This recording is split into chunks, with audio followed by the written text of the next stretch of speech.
So a few days ago, I got a call from this small YouTube channel. I think his name was Rex or something. No, Tub maybe? I don't remember.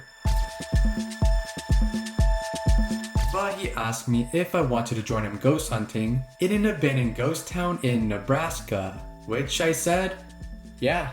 So a few days later, I packed my bags and camera and headed to St Deroin in Nemaha County.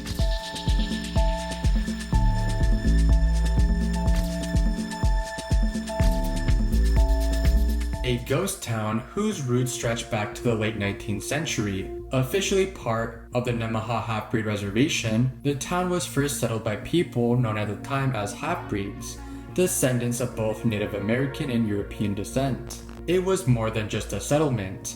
It was a purposeful community created to serve the needs of the reservation, mainly in trade and travel. The town took its name in 1853 from St Deroin, a trader born in 1819 who played a key role in the area's early development. From the beginning, St Deroin was shaped by movement. It wasn't just a place to live, but a place to stop, rest, and trade. With the Missouri River flowing nearby, it quickly became a vital trading point. The ferry that operated across the river from Iowa added to its momentum, bringing in a steady stream of travelers and commerce. And by 1856, the land was very promising for newcomers. Oh yeah, fun fact about this town. It is called St. Deroin, but back then it was just called Deroin. Saint was added later on to attract more people to settle in here, which from the looks of it, it didn't work. Yeah. It didn't work. Oh yeah, and it's super weird how they decided to go with the word saint because he was not a saint at all. Like some people claimed he was like very territorial, like very like unbearing, bad guy in general. Yep. So calling him a saint is not the best word. He even apparently left his wife, went to a nearby town, started a new life with two sisters. Yeah, they're related. Yeah, he had two new girlfriends and they were related. Did they have kids or not? The first wife, they did have a kid. but the sisters, I don't think they did. No, I don't think so. Yeah. But that dude, he was dating sisters, bruh. Yeah, that's weird. Only me and him could pull that off, realistically. Now what Tubbs said about him dating sisters, that's actually true. But before we get into that, let me just give you some extra background information. At age 17, he left home to live along the Platte River and eventually married an Omaha Indian woman. The couple had one daughter in 1841 and named her Mary. But by 1843, his wife had returned to the Omaha reservation with their child. During that same period, Deroin claimed land in the Nemaha-Richardson County area and took two additional wives, Julie and Sola, sisters of French and Omaha descent. With this land and his experience running trading posts, Deroin laid the groundwork for what would become St. Deroin. His life ended abruptly and violently in 1858 at the age 39 after a confrontation over a $6 debt. Yup, he got killed because he owed somebody $6, which can't even buy you 2 hot Cheeto bags. Now, to be fair, $6 was worth way more back in the day. I believe if we do the conversion, it was about $230 in today's money, but still, $6. Imagine being killed over $6. Well, he was shot and killed by a farmer named James Beddoe, who was later acquitted on grounds of self-defense.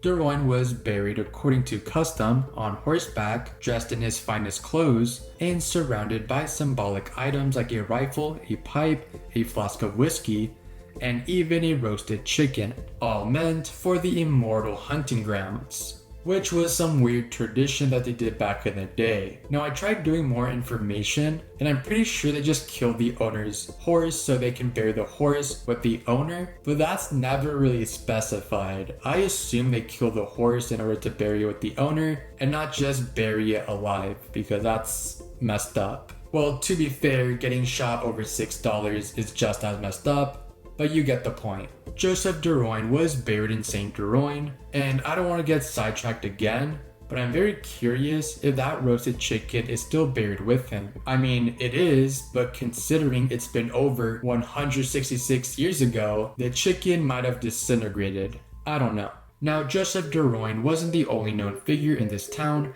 as there's a popular legend of this man named AJ Ritter. AJ Ritter ran the general store in 1858 and also worked as a judge and postman. After 1882, the general store was passed down to his son, AJ Ritter Jr. Shockingly, AJ Ritter lost his arm in a dynamite fishing accident. People say the arm was buried just west of town. After he died, he was buried in an unmarked grave. According to local stories, his ghost still walks around at night, looking for the arm he lost. Since he was buried in St Deroin, Tub and I tried to find his and Joseph Deroin's grave, but sadly we couldn't find them. Now you would have expected them to be buried in marked graves, but I guess not. However, we did find someone by the name John F. Ritter who could be related to AJ Ritter. Is that Ritter? John Ritter. Was No, it spelled- it's AJ Ritter. I know, but like, it was Related? spelled different. Was it spelled with a W? Like like Ritter? Like with a no, right? It was like this. It was like this. It could be like a relative. It's not AJ. No, it's not AJ. Wait, is AJ like John like a nickname for AJ? Or no? What was his name? Wait, AJ Ritter. do we have signal? Damn it. No, we do not. Wait, you think that's him?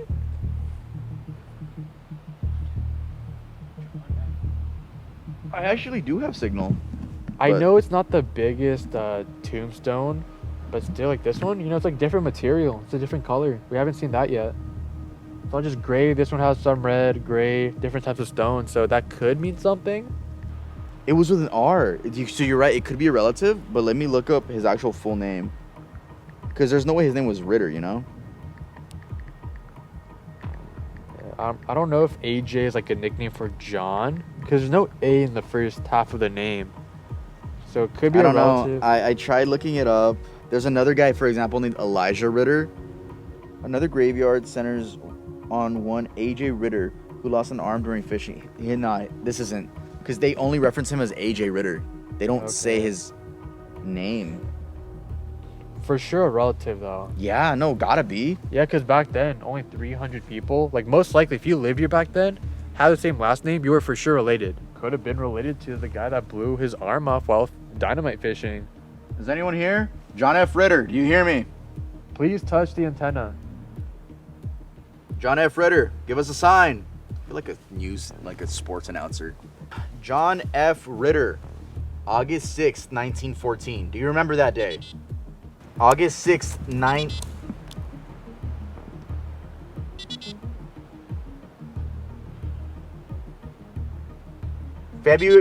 February 12th, 1865. Do you remember February 12th, 1865? GPT? How would you remember that date though? You don't remember the It's day his you were birthday. born. Yeah, you don't remember the day you were born. No, oh, you're right. You're right. Yeah, you're right. Yeah. I mean, at least the machine's not lagging at this point. Yeah. But again, that's nonsense. SD, GPT, DOP. Here, let's switch it. We did more ghost hunting in the cemetery. In fact, there were two different ones. One known as the half-breeds, which is where the half-native and half-whites were buried, and then the all-white cemetery. The all-white cemetery is way nicer with fancier headstones, but do keep in mind that there's even some unmarked graves at the all-white cemetery. In fact, some of these white people only got a rock as a tombstone, which is still sad. The half-breed cemetery was no better, because they only got wooden crosses, and all of them are unmarked. And something heartbreaking that we found is that one of the wooden crosses was kind of broken. In order to get to the half-breed cemetery, we had to take a 5-minute walk. Which doesn't sound scary, but keep in mind, we filmed that clip at 11 p.m. It was almost midnight, and we were the only 3 people in that ghost town. All right, so the wind and the rain is starting to pick up, just like Aaron was saying. And the thing about, we're going to 2 cemeteries, like I said. We're going to the half-breed cemetery. Which is where like the more poor people was buried. Yeah, they were half white, half Native American. They were treated less than the average white person. The only thing about this one is that we have to hike towards it. And the wind is picking up and it's starting to rain heavier. Look at the trail. Yeah, can you see that, Andrew? Let me just crouch. And it's beyond that. So come along for the ride. It's about a 5-minute walk. And we're gonna use the actual devices this time around. Oh, dude, imagine like we do get some paranormal activity. We just have to book it. No, we don't have to run from a ghost. Who runs from a ghost? You never know, dude. You don't want to get What the fuck are they cancer. Cancer. Like a cancer, dude. I can see there's a cross and it's pointing ahead. Yeah, so this is where the cemetery, like, just headed straight. I don't know what 2 means. I don't know either, but we're I not. think it's just a normal hiking trail. It leads to nowhere. Just, good views, I guess. We're not gonna find out today, that's for sure. Oh yeah. 1 million likes will come back just for the grass. Again, just an update on the Erie vibes, Erie scale. Not feeling a thing. No, yeah, I'm chilling. Honestly, dude, I'm usually a when it comes to these type of stuff, but I'm actually chilling. I think it's because I'm not alone. Duh, yeah, of course. Yeah. And you're with a dude with a face tat. I think Yeah, that's true. That like matters a lot. Dude, you'll scare all the ghosts away with it. Yeah, I know. And also, like, we have strong flashlights, like very strong. We do. So if everything's visible, yeah, it's very dark, like pitch black out, but like I'm fine. All right, guys, we are entering the half-breed cemetery. Yes, there are people actually buried under here. And as you can see, it's about, how many crosses? Like 5. Looks like it's about 5 crosses. But I'm pretty sure more people have been buried here. These are not the only people, which is a bit scary because if you really think about it, we're like stepping on, people. Like, I don't want to get too close out of respect, of course, but there's a lot of people buried here that don't have crosses. They don't have like little gravestones. Yeah. And you guys will see, when we compare this half-breed cemetery to the real cemetery, you'll just see how sad it is, how much they respected the white people a lot more than these half white, half Native American people, because theirs is way fancier than this. For the record, this is called the REM pod, and a lot of the top ghost investigator channels, they use it. Sam and Colby, Faze Rug. Like, this is a pretty like well-known tool. Yep. And in their videos, it goes off. Really? Yeah, like often. And yeah, right now we're not getting any activity. Do they ask you questions? No, it's just mainly just leave it there. And they use like other equipment for questions. But for the most part, the REM pod just to know if something's Let me here. ask louder. Let me ask louder. Is anyone here? As you just saw, we didn't really get any activity, which was a shame, and kind of made me second guess some of my favorite content creators that also do ghost investigations. Now, I'm not saying that they fake their videos, but I kind of wanted to see something. Now, of course, the other YouTubers go to these crazier places in St Deroin, but it's not like Tuv and I went to a random cemetery. We went to St Deroin because no other content creator has done that. And there's also the crazy legend of AJ Ritter trying to find his missing arm. But it was a shame that it was a bust. When all hope was lost and we were about to leave, we decided to try one more grave. And then the unthinkable happened. The REM pod finally went off. FYI, it was a bit windy and I was flashing my light on it, but that doesn't matter. The REM pod only beeps if something touches it. Before we started recording this investigation, we were playing with it and blowing on it, pause, but even then, no beep. And before I show you the clip of the REM pod going off, let me just play you some extra highlights of our ghost hunting adventures. Like an animal. Wait, this one's broken and it literally says Jew. Yo, do not let Kanye see this video. Oh no. R.I.P. Jew. Dude, it's... Hold up. Oh, that's actually very like sad. It says Jew, right, guys? Or am I tripping? No, it's an abbreviation. Yeah, it does say that. Oh, I thought it literally said No. Jew. Do we just call him Jew? Jew, please touch the antenna. Jew, are you here? His name is literally Jew. I'm not joking. Jew, can you hear me?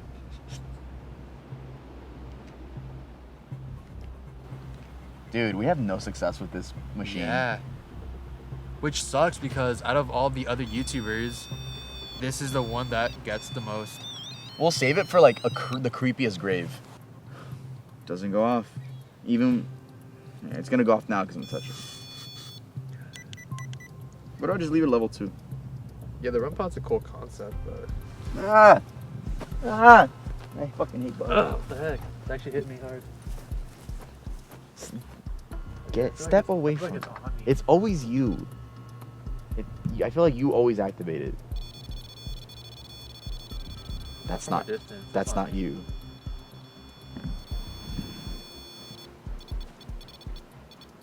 Whoa. Whoa. the first time we've gotten anything from the REM pod. It stopped. We've been doing this for hours. It stopped though. Oh. Is anyone here? Touch it if you're here. Hold it for 5 seconds if anything's here.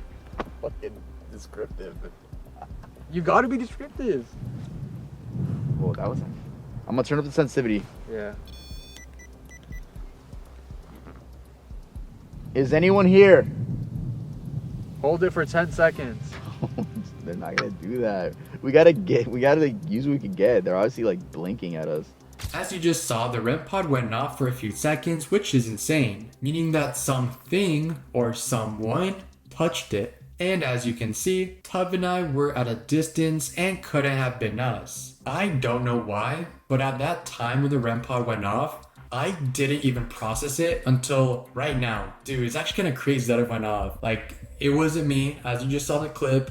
Tub and I were at a distance. Something touched it. Dude, that's kind of insane. However, I'm still a little bit skeptical because there was a lot of bugs in the area, and I think in that same clip there was like a moth. I don't really remember. I mean, sure, the moth was a bit big, and I mean, honestly, dude, I'm just trying to make up excuses right now. Yeah, I believe a spirit touched it. I don't know, could have been a bug. Let me know what you guys think. Holy shit, dude, I'm like processing it right now. Like in the moment, it just beeped, whatever, but dude, why am I getting scared right now? It doesn't make sense. But yeah, me personally, I didn't see any insects, so something had to touch it. On a completely unrelated note, the day before the initial investigation, Tub and I wanted to hit a little workout in the small town that our hotel was in. We asked the guy at the front desk if there was like a gym nearby, and he said that there was. The gym was inside of a haunted, abandoned school that was made over 100 years ago. Oh, and by the way, he lives in it.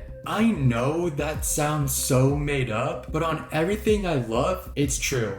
And if this video performs well, Tub and I will go back to that haunted abandoned school and make a 24-hour overnight challenge in that school. I'm actually so hyped for it, so you better like it up, subscribe, and comment down below if you want to see that happen. Now, my overall experience for the whole trip was very fun, and I hope to do this again. However, on the last day, I almost f***ing died. I got incredibly sick.